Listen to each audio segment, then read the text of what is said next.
Magluluto ako ngayon ng potsero. Less nito yung sibuyas. Lagay ko yung manok. Lagay tayo ng paminta. Patis.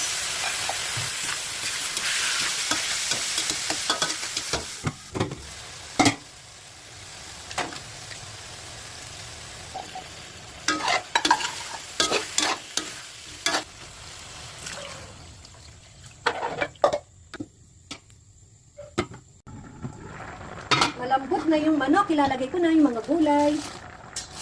Ito ko na yung red bell pepper. Lagyan ko ng extra na petsa. Yan. Panin natin ulit. Sarap. Sarap ng ating. Itatap ko na itong mga piniritong saging. And piniritong tatas. Kalimutan ko ang pangalan. Ito na ang ating potsero.